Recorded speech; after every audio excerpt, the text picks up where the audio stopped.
श्री गणेशाय नमः। श्री सरस्वती माते नमः। श्रीमद्भागवत महापुराण की जय। जय जय श्री राधे श्याम। श्रीमद्भागवत महापुराण द्वितीय खंड चतुर्थो अध्याय नाभाग और अम्बरीश की कथा। श्री सुखदेव जी कहते हैं, परीक्षित मनुपुत्र नभग का पुत्र था नाभाग। जब वह दीर्घ काल तक ब्रह्मचर्य का पालन करके लौटा तब बड़े भाइयों ने अपने से छोटे किंतु विद्वान भाई को हिस्से में केवल पिता को ही दिया। संपत्ति तो उन्होंने पहले ही आपस में बांट दी थी। उसने अपने भाइयों से पूछा, भाइयों आप लोगों ने मुझे हिस्से में क्या दिया है? तब उन्होंने उत्तर दिया कि हम तुम्हारे हिस्से में पिताजी को ही तुम्हें देते हैं। उसने अपने पिता से जाकर कहा, पिताजी मेरे बड़े भाइयों ने हिस्से में मेरे लिए आपको ही दिया है। पिता ने कहा, बेटा तुम उनकी बात न मानो। देखो ये बड़े बुद्धिमान आंगरीस गोत्र के ब्राह्मण इस समय एक बहुत बड़ा यज्ञ कर रहे हैं, परंतु मेरे विद्वान पुत्र वे प्रत्येक छठे दिन अपने कर्म में भूल कर बैठते हैं। तुम उन महात्माओं के पास आकर उन्हें वैश्व देव संबंधी दो सूक्त बतला दो। जब वे स्वर्ग जाने लगेंगे तब यज्ञ से बचा हुआ अपना सारा धन तुम्हें दे देंगे, इसलिए अब तुम उन्हीं के पास चले जाओ। उसने अपने पिता के आज्ञा अनुसार वैसा ही किया। उन आंगरीस गोत्री ब्राह्मणों ने भी यज्ञ का बचा हुआ धन उसे दे दिया और वे स्वर्ग में चले गए। जब नाभाग उस धन को लेने लगा तब उत्तर दिशा से एक काले रंग का पुरुष आया। उसने कहा, इस यज्ञ भूमि में जो कुछ बचा है वह सब धन मेरा है। नाभाग ने कहा, ऋषियों ने यह धन मुझे दिया है इसलिए मेरा है। इस पर उस पुरुष ने कहा, हमारे विवाद के विषय में तुम्हारे पिता से ही प्रश्न किया जाए। तब नाभाग ने जाकर पिता से पूछा। पिता ने कहा, एक बार दक्ष प्रजापति के यज्ञ में ऋषि लोग यह निश्चय कर चुके हैं कि यज्ञ भूमि में जो कुछ बचा रहता है वह सब रुद्रदेव का हिस्सा है, इसलिए वह धन तो महादेव जी को ही मिलना चाहिए।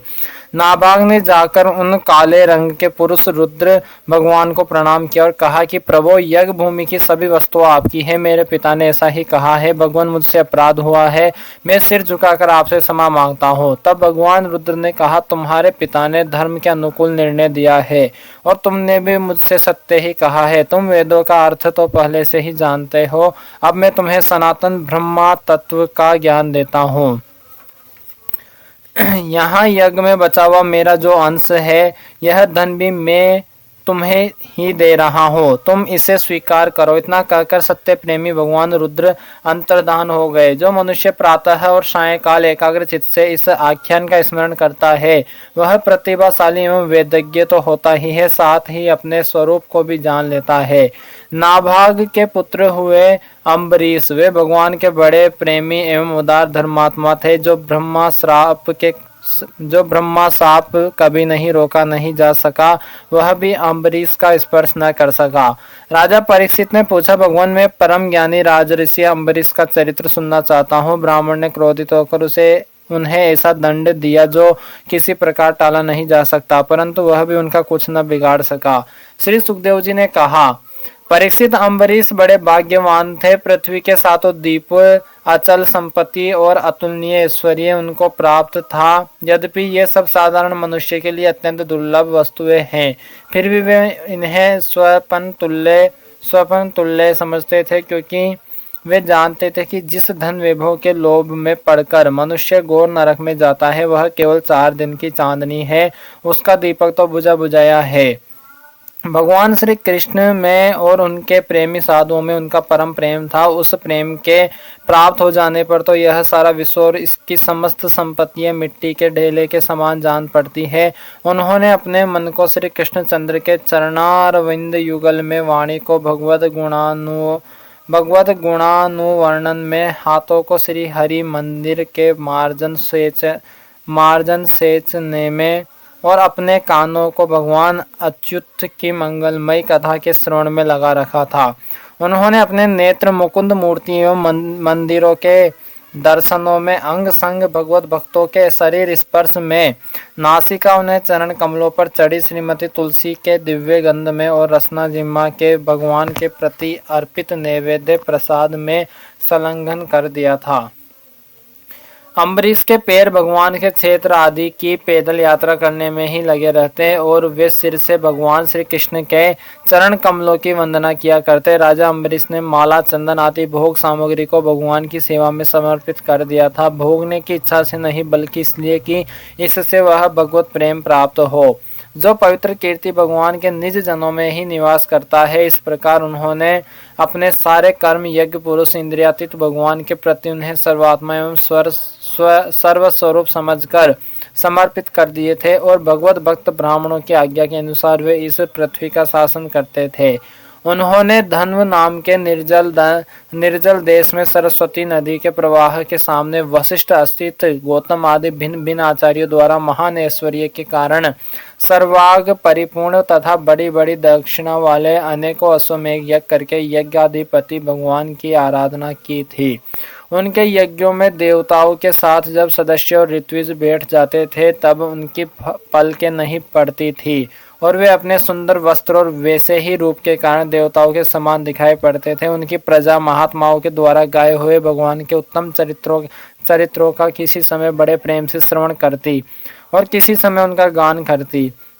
इस प्रकार उनके राज्य के मनुष्य देवताओं के अत्यंत प्यारे स्वर्ग की भी इच्छा नहीं करते। वे अपने हृदय में अनंत प्रेम का दान करने वाले श्री हरि का नित्य निरंतर दर्शन करते रहते थे, इसलिए उन लोगों को वह भोग सामग्री भी हर्षित नहीं कर पाती थी जो बड़े बड़े सिद्धों को भी दुर्लभ है। वे वस्तुएं उनके आत्मानंद के सामने अत्यंत तुच्छ और तिरस्कृत थी।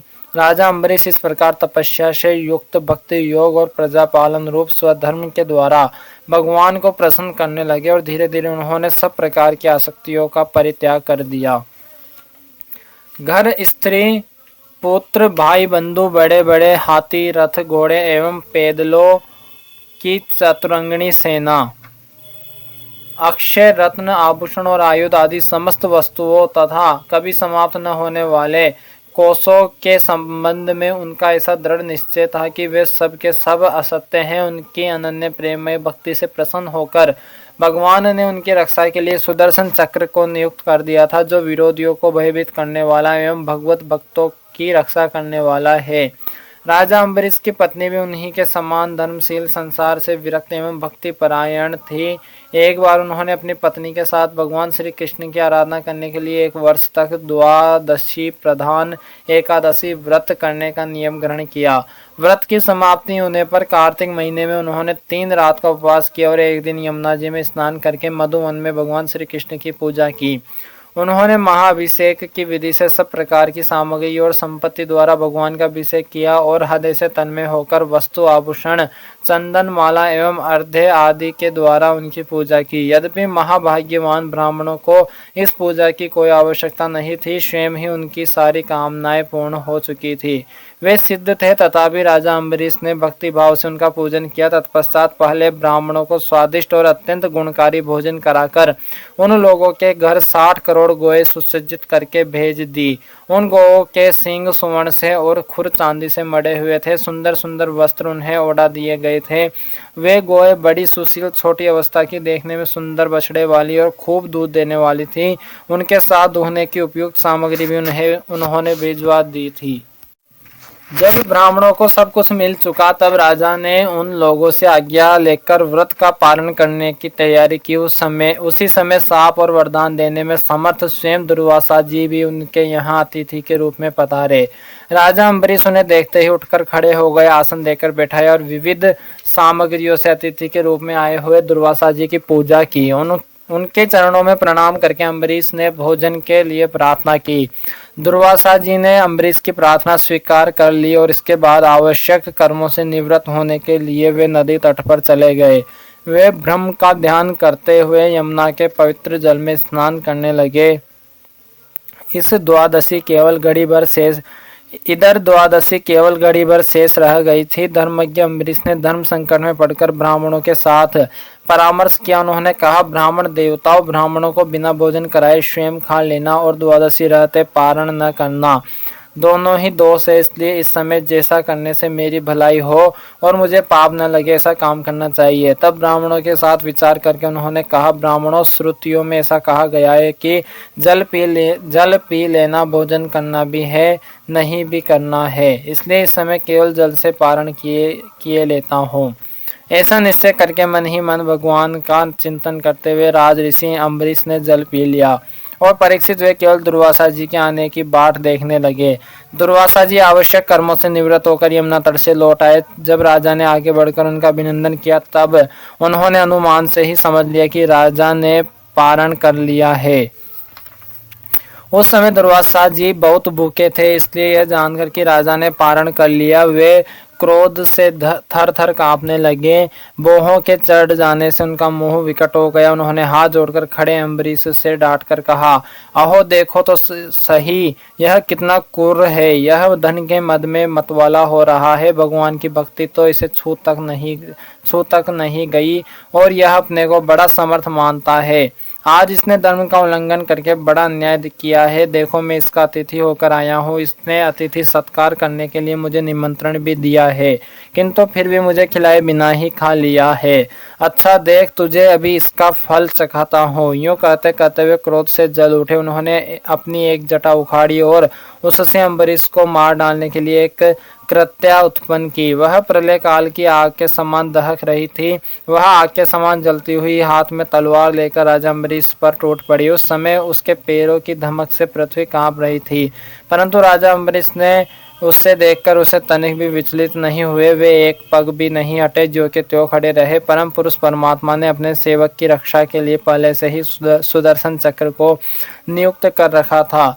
जैसे आग क्रोध से गुर्राते हुए सांप को भस्म कर देती है, वैसे ही चक्र ने दुर्वासा जी की कृत्या को जलाकर राख का ढेर कर दिया। जब दुर्वासा जी ने देखा कि मेरी बनाई हुई कृत्या तो जल रही है और चक्र मेरी ओर आ रहा है, तब वे भयभीत हो अपने प्राण बचाने के लिए जी छोड़कर एकाएक भाग निकले।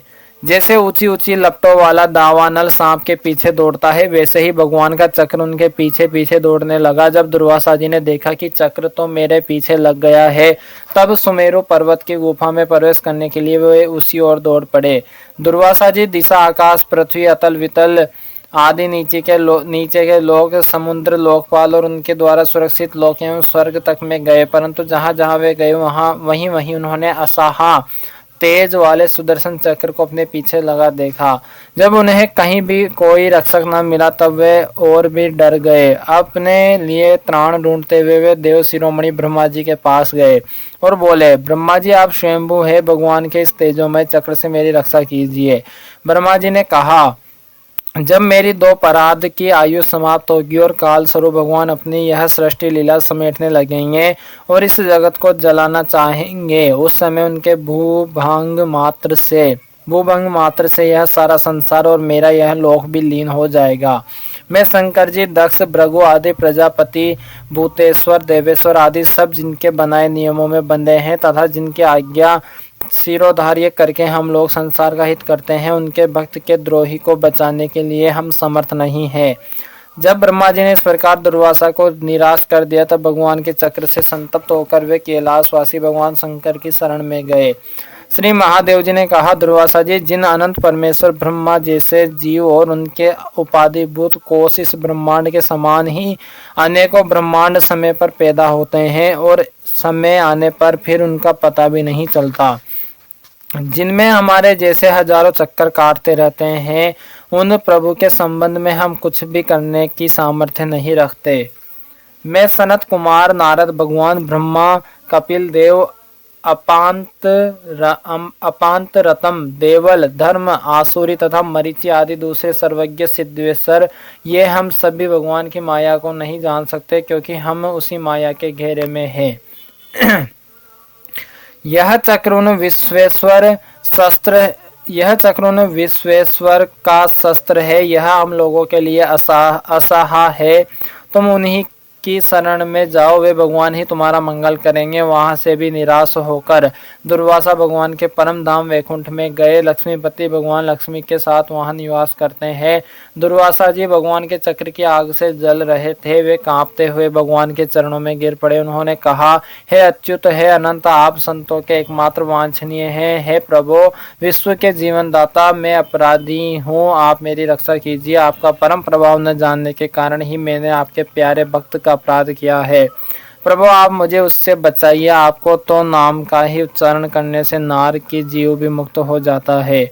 श्री भगवान ने कहा, दुर्वासा जी, मैं सर्वथा भक्तों के अधीन हूँ, मुझ में तनिक भी स्वतंत्रता नहीं। मेरे सीधे साधे सरल भक्तों ने मेरे हृदय को अपने हाथ में कर रखा है। भक्त जन मुझसे प्यार करते हैं और मैं उनसे। ब्राह्मण अपने भक्तों का एकमात्र आश्रय में ही हूँ, इसलिए आप साधु स्वभाव भक्तों को छोड़कर मैं न तो अपने आप को चाहता हूँ और न अपनी अर्धांगिनी विनाश रहित लक्ष्मी को।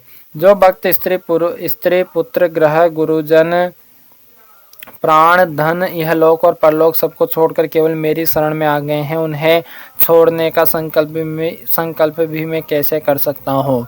जैसे सती स्त्री अपने पातिव्रत्य से सदाचारी पति को वश में कर लेती है, वैसे ही मेरे साथ अपने हृदय को प्रेम बंधन से बांध रखने वाले समदर्शी साधु भक्ति के द्वारा मुझे अपने वश में कर लेते हैं। मेरे अनन्य प्रेमी भक्त सेवा से ही अपने को परिपूर्ण कृत्य मानते हैं। मेरी सेवा के फल स्वरूप जब उन्हें सालोक्य सारूप्य आदि मुक्तियाँ प्राप्त होती है, तब वे उन्हें भी स्वीकार करना नहीं चाहते। फिर समय के फेर से नष्ट हो जाने वाली वस्तुओं की तो बात ही क्या है। दुर्वासा जी, मैं आपसे और क्या कहूँ। मेरे प्रेमी भक्त तो मेरे हृदय हैं, उन प्रेमी भक्तों का हृदय स्वयं में ही हूँ। वे मेरे अतिरिक्त और कुछ नहीं जानते तथा मैं उनके अतिरिक्त और कुछ भी नहीं जानता। दुर्वासा जी सुनिए, मैं आपको एक उपाय बताता हूँ जिसका अनिष्ट करने से आपको इस विपत्ति में पड़ना पड़ा है। आप उसी के पास जाइए। निरपराध साधु की अनिष्ट की चेष्टा से अनिष्ट करने वाले का ही अमंगल होता है। इसमें संदेह नहीं कि ब्राह्मणों के लिए तपस्या और विद्या परम कल्याण के साधन है, परंतु यदि ब्राह्मण उद्दंड और अन्यायी हो जाए तो वे ही दोनों उल्टा फल देने लगते हैं। दुर्वासा जी, आपका कल्याण हो। आप नाभाग नंदन परम भाग्यशाली राजा अम्बरीश के पास जाइए और उनसे क्षमा मांगिए, तब आपको शांति मिलेगी। पंचमो अध्याय, दुर्वासा जी की दुख निवृत्ति। श्री सुखदेव जी कहते हैं, परीक्षित, जब भगवान ने इस प्रकार आज्ञा दी तब सब सुदर्शन चक्र की ज्वाला से जलते हुए दुर्वासा लौटकर राजा अम्बरीश के पास आए और उन्होंने अत्यंत दुखी होकर राजा के पैर पकड़ लिए। दुर्वासा जी की यह चेष्टा देखकर और उनके चरण पकड़ने से लज्जित होकर राजा अम्बरीश भगवान के चक्र की स्तुति करने लगे। उस समय उनका हृदय दयावश अत्यंत पीड़ित हो रहा था। अम्बरीश ने कहा, प्रभु सुदर्शन, आप अग्नि स्वरूप है, आप ही परम समर्थ सूर्य हैं, समस्त नक्षत्र मंडल के अधिपति। चंद्रमा भी आपके स्वरूप है। जल, पृथ्वी, आकाश, वायु, पंच तन मात्रा और संपूर्ण इंद्रियों के रूप में भी आप ही है।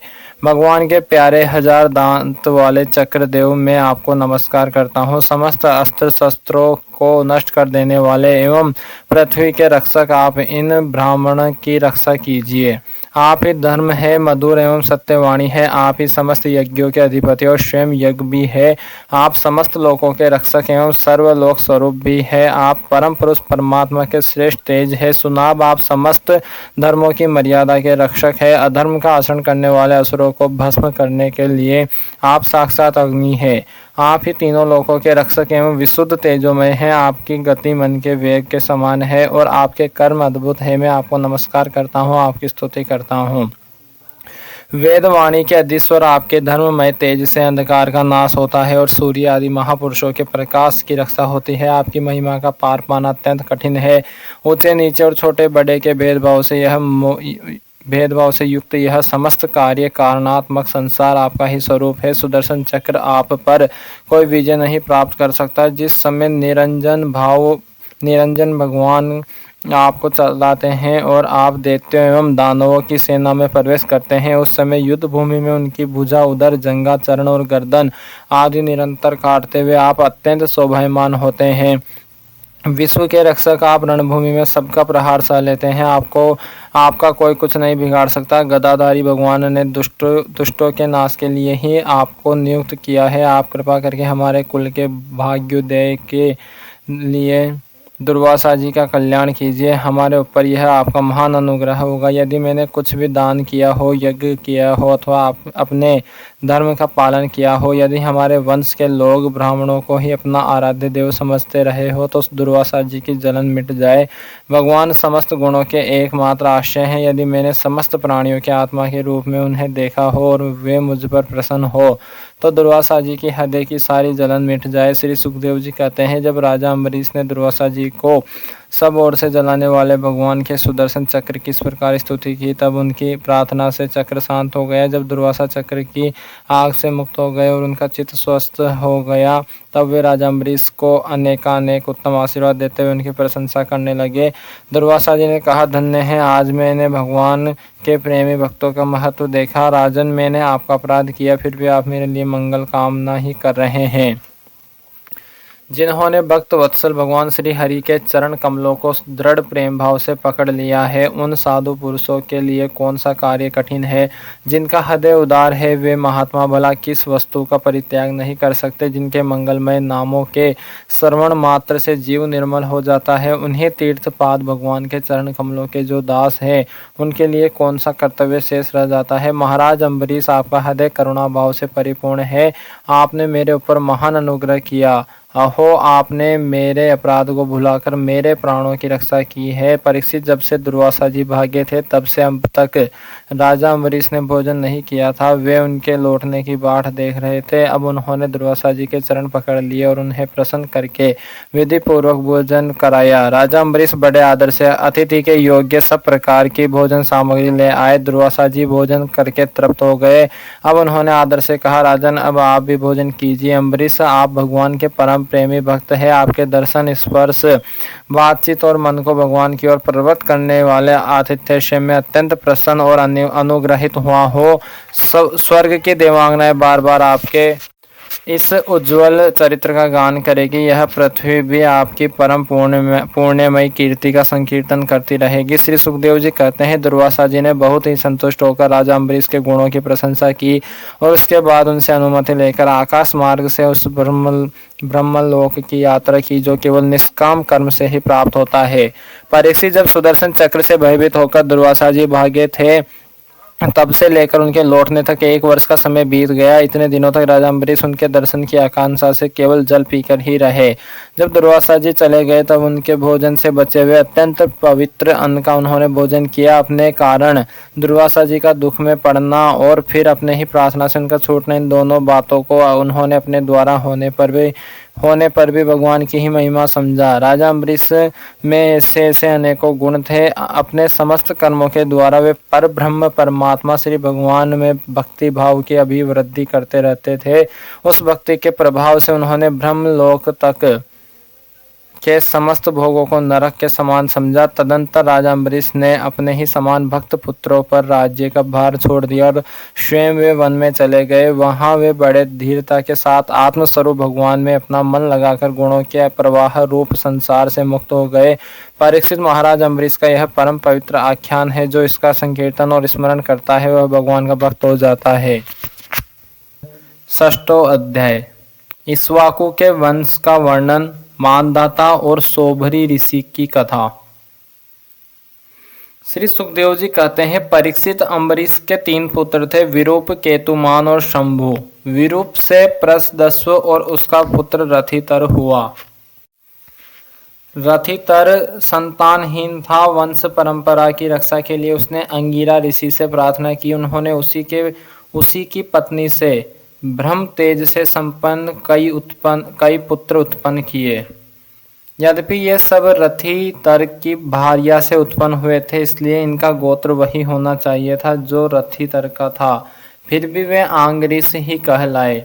ये ही रथितर वंशियों के प्रवर कुल में सर्वश्रेष्ठ पुरुष कहलाए, क्योंकि ये क्षत्रोपेत ब्राह्मण थे। क्षत्रिय और ब्राह्मण दोनों गोत्रों से इनका संबंध था।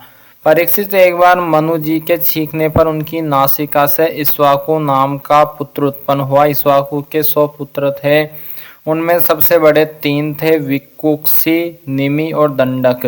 परीक्षित, उनसे छोटे 25 पुत्र आर्यव्रत के पूर्व भाग के और 25 पश्चिम भाग के तथा उपयुक्त 3 मध्य भाग के अधिपति हुए। शेष 47 दक्षिण आदि अन्य प्रांतों के अधिपति हुए। एक बार राजा इक्ष्वाकु ने अष्ट का श्राद्ध के समय अपने बड़े पुत्रों को आज्ञा दी, विकुक्ष से शीघ्र ही जाकर श्राद्ध के योग्य पवित्र पशुओं का मांस लाओ। वीर विकुक्षी ने बहुत अच्छा कहकर वन की यात्रा की। वहां उसके श्राद्ध के योग्य बहुत से पशुओं का शिकार किया। वह थक तो गया ही था, भूख भी लगाई थी, इसलिए वो यह बात भूल गया कि श्राद्ध के लिए मारे हुए पशु को स्वयं न खाना चाहिए। उसने एक खरगोश खा लिया। विकुक्षी ने बचा हुआ मांस लाकर अपने पिता को दिया। इक्ष्वाकु ने अब अपने गुरु से उसे प्रोक्षण करने के लिए कहा। तब गुरुजी ने बताया कि यह मांस तो दूषित एवं श्राद्ध के अयोग्य है। परीक्षित, गुरुजी के कहने पर राजा इक्ष्वाकु को अपने पुत्र की करतूत का पता चल गया। उन्होंने शास्त्रीय विधि का उल्लंघन करने वाले पुत्र को क्रोधवश अपने देश से निकाल दिया। तदंतर राजा इक्ष्वाकु ने अपने गुरुदेव वशिष्ठ से ज्ञान विषयक चर्चा की। फिर योग के द्वारा शरीर का परित्याग करके उन्होंने परम पद प्राप्त किया। पिता का देहांत हो जाने पर विकुक्षी अपनी राजधानी में लौट आया और इस पृथ्वी का शासन करने लगा। उसने बड़े बड़े यज्ञों से भगवान की आराधना की और संसार में ससाद के नाम से प्रसिद्ध हुआ। विकुक्षी के पुत्र का नाम था पुरंजय। उसी को कोई इंद्रवाह और कोई कुकुस्थ कहते हैं। जिन कर्मों के कारण उसके ये नाम पड़े थे उन्हें सुनो। सत्ययुग के अंत में देवताओं का दानवों के साथ घोर संग्राम हुआ था। उसमें सब के सब देवता दैत्यों से हार गए। तब उन्होंने वीर पुरंजय को सहायता के लिए अपना मित्र बनाया। पुरंजय ने कहा कि यदि देवराज इंद्र मेरे वाहन बने तो मैं युद्ध कर सकता हूँ। पहले तो इंद्र ने अस्वीकार कर दिया, परंतु देवताओं के आराध्य देव सर्वशक्तिमान विश्वात्मा भगवान की बात मानकर पीछे वे एक बड़े भारी बेल बन गए। सर्वांतर्यामी भगवान विष्णु ने अपनी शक्ति से पुरंजय को भर दिया। उन्होंने कवच पहनकर दिव्य धनुष और तीखे बाण ग्रहण किए। इसके बाद बेल पर चढ़कर वे उसके कुकुद के पास बैठ गए। जब इस प्रकार वे युद्ध के लिए तत्पर हुए तब देवता उनकी स्तुति करने लगे। देवताओं को साथ लेकर उन्होंने पश्चिम की ओर से दैत्यों का नगर घेर लिया। वीर पुरंजय का दैत्यों के साथ अत्यंत रोमांचकारी घोर संग्राम हुआ। युद्ध में जो जो दैत्य उनके सामने आए, पुरंजय ने बाणों के द्वारा उन्हें यमराज के हवाले कर दिया। उनके बाणों की वर्षा क्या थी, प्रलय काल की धधकती हुई आग थी। जो भी उसके सामने आता छिन्न भिन्न हो जाता। दैत्यों का साहस जाता रहा। वे रणभूमि छोड़कर अपने अपने घरों में घुस गए। पुरंजय ने उनका नगर, धन और ऐश्वर्य सब कुछ जीतकर इंद्र को दे दिया। इसी से उन राज ऋषि को पुर जीतने के कारण पुरंजय, इंद्र को वाहन बनाने के कारण इंद्रवाह और बेल के कुकुद पर बैठने के कारण ककुत्स्थ कहा जाता है। पुरंजय का पुत्र था अनेना, उसका पुत्र प्रथु हुआ। प्रथु के विश्वरंधी, उसके चंद्र और चंद्र के युवानस्व के पुत्र हुए साबस्त, जिन्होंने साबस्तीपुरी बसाई। साबस्त के बृहदस्व और उसके कुवलयास्व हुए।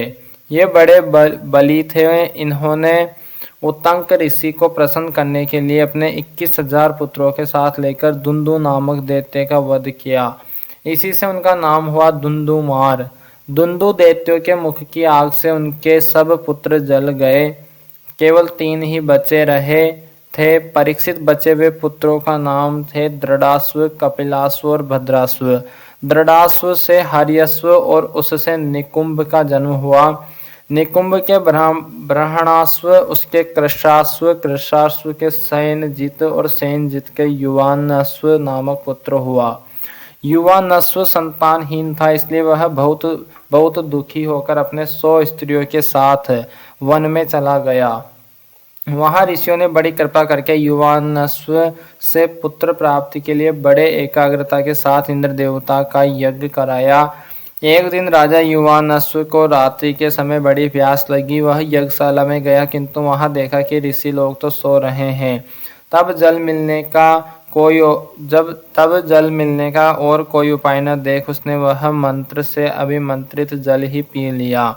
परीक्षित जब प्रातःकाल ऋषि लोग सोकर उठे और उन्होंने देखा कि कलश में तो जल ही नहीं है, तब उन लोगों ने पूछा कि यह किसका काम है, पुत्र उत्पन्न करने वाला जल किसने पी लिया। अंत में जब उन्हें यह मालूम हुआ कि भगवान की प्रेरणा से राजा युवानस्व ने ही उस जल को पी लिया है, तो उन लोगों ने भगवान के चरणों में नमस्कार किया और कहा, धन्य है भगवान का बल ही वास्तव में बल है। इसके बाद प्रसव का समय आने पर युवानस्व की दाहिनी कोख फाड़कर उसके एक चक्रवर्ती पुत्र उत्पन्न हुआ।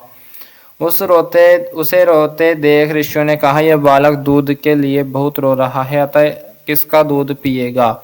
तब इंद्र ने कहा, मेरा पिएगा। माँ दाता बेटा तू रो मत। यह कहकर इंद्र ने अपनी तर्जनी उंगली उसके मुंह में डाल दी।